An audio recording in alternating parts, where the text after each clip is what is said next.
Mikasika ny fanendrena ireo masovo malagasy any ivelany kosa dia nilaza ministry ny raharaham-bahiny malagasy Beatrice Atala fa tsy ho ela ny fanatanterahana izany ary ny filoham-pirenena ihany no tompony teny farany amin'ny fanendrena masovo malagasy any ivelany. Izay ny eo amin'ny sehatry ny diplomasia fa tontolo ny tsy fandriam-pahalemana kosa indray. Tsy ny mpitandro filaminana ihany no nandray anjara tao anatin'ny atrikasa momba ny fanavaozana ny sehatry ny fandriam-pahalemana izay ny farana ny 9 septambra teo. Anisany nandray anjara tamin'izany avy amin'ny fandrararana ny fonja sy ny parlemanta, ny fampitomboina ny isan'ny fonja ary ny teboka natokana ho an'ny fandriam-pahalemana no anisany sosokevitra naroso avy amin'izy ireo entina indrindra anatsarana ny fandriam-pahalemana eto Madagasikara.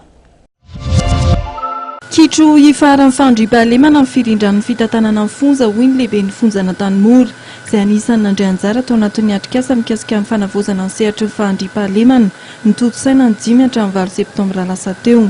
Anisany sosokevitra netiny tokony ametrahana fonja isaky ny distrika entina anatsarana ny lafin'ny fandriam-pahalemana eto amintsika. Ny zavatra andrandrena moa zany mikasika an'ity hoe LCCT mikasika ny fanarahana fonja dia maro moa zany ny zavatra na hevitra sosokevitra entina ampandrosoana ny fanarahana fonja izay nalefanay ao anaty zavekevitra zay.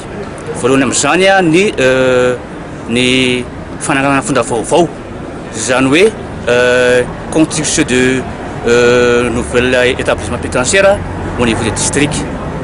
Satria raha tsy amanala moa zany fa ny fonja eto Madagasikara dia efa surpeuplé, izany hoe efa mitrano tokony ho izy zany ny isan'ny voafondra izay fondraina manana fondra manana Madagasikara ireny. Manarakaraka izany ny faharoa dia mikasika ny fangatahana ny fitaovam-piadiana izay manaraka ny norme internationale.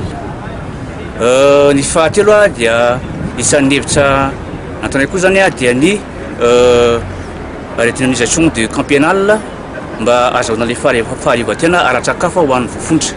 Ahafahana manatanteraka amin'ny fanavaozana ny fandriam-pahalemana ilaina amin'ny fampitomboana ny teti-bola natokana ho an'ny fandriam-pahalemana hoy ny solombam-bahoaka Ramarona Maurice. Tsy ampitany filaminana rery ny andraikitra amin'ny fitandroana ny filaminana fa ho an'ny rehetra fandraisana andraikitra ny rehetra ka zahay zany ho anay solombam-bahoaka dia tena hitanay fa nametraka anay amin'ny toeranay amin'ny mampanara-maso amin'ny lafin'izay fandriam-pahalemana zay indrindra ny hevitry ny vahoaka amin'ny atao hoe mitondra ny hevitry ny vahoaka mba andraisana anjara mba hisian'ny fandriam-pahalemana eto Madagasikara. Zava-dehibe aminay satria diso fanovana ary ny fahasahihany sy ny atao hoe volonté ny fitonana fanjakana zany amatsy vola anokambola indrindra amin'ny fampanjandrarana. Zava-misy manko matetika dia zao na dia tianao ary ny tompon'tany filaminana ny ety manana ny tsy ampy zay volonté zay minao fa isy zavatra iova eto manomboka zao fa indrindra amin'ny teti-bola zay manaraka io dia asongadina indrindra ny eo amin'ny lafiny fandriam-pahalemana. Nisokatra amin'ny 20 oktobra ho avy izao ny fivoriana ara-potoana faharoan'ny antenimera-pirenena